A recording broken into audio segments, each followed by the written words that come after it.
Hi, my name is Missy, and we are both in Low Tide in Glass Bay at the Underbelly. Hi, I'm Hector, I'm in Low Tide, and I'm playing George in the play. Great. So there's a really great story about how this play was written, so do tell. Well, Elliot and I, who's the other girl who wrote it with me, are at Bristol together and didn't know each other at all, and I was really intimidated of her because she's an incredible actress, which you will see if you manage to come and see it. And we were in a play together, and our characters were always off stage together in the green room, and it was the day of the dress rehearsal, and we'd never really spoken throughout the rehearsal periods, and we were sitting together slightly awkwardly while people were on stage, and we made some jokes about how hard the Northern Irish accent was, because that's where the play was set. And we said, oh, maybe we should set it in Wales, that would be far funnier. And then started writing a better version, really arrogantly what we thought was a better version, in Welsh accents. We did about 3 or 4 lines, and then she was called on for a scene. And so I did 3 more, and then I was called on, and she came back and did 3 more. And it was a bit of a joke, but through the next 3 or 4 days of performances, we built it up a little. And originally it started with 2 sisters, but then we thought maybe it's slightly more interesting if there's a romantic relationship. So we made it that they were kind of partners, or actually now, since we wrote it, married. That could be, interestingly. And then we decided to meet up the next day, kind of, can I have your number, shall we meet? And kept going, and then we put it on in Bristol in March, cast the amazing people, and here we are. The rest is history. Great. And so a lot of the play is about kind of drinking culture. The 2 main characters drink quite a lot. And so thoughts on that? I think it's, although they do drink a lot, it's not like the play isn't built around like their drink and I'm just drink, but it's definitely, we talked about it, it's like their escapism as a couple. They are wonderful and they're very happy together, but like there is something missing from their life. And there's like the scene when they say, you know, I literally couldn't be happy with anyone else.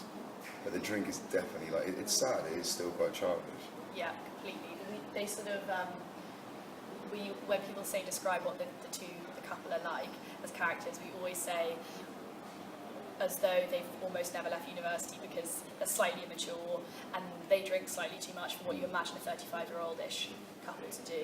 And at the beginning it's really, really funny, and it's exactly what we laugh at in rehearsals and things, but actually it becomes tinged with almost pity when it becomes slightly pathetic, and they don't have a kind of mature life like, say, his mother in the play does, and they laugh at her because of it, but then you soon realise that they're kind of jealous as well.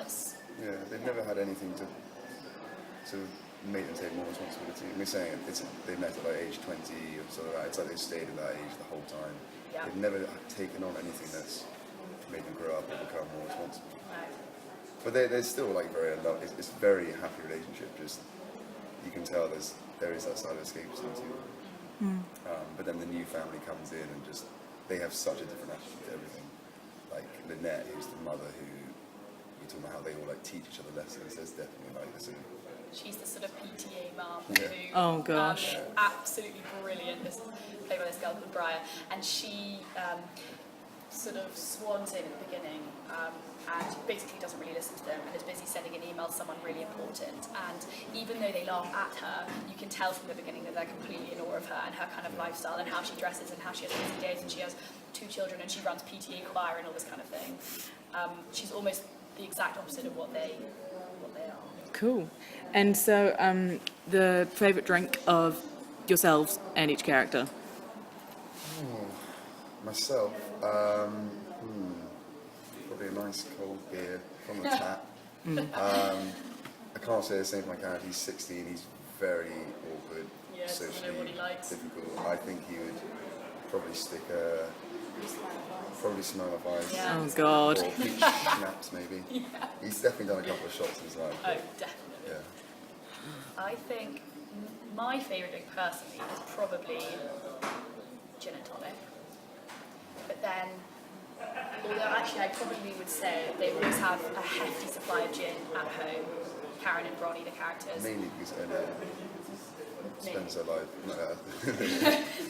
Elliot's favourite choice is definitely It's gin. definitely gin. The actors I play opposite. Yeah. But I think our characters just drink wine. That's their drink of choice, which may sound elegant enough, but actually it's probably because it's the thing that was on offer by the till. Yeah. And they glug that back pretty heftily. Yeah. Cool. Great. Well, thanks so much, and have a great one. Where can we see you? We're at the Deli Belly in the Underbelly on Cowgate at midday every day.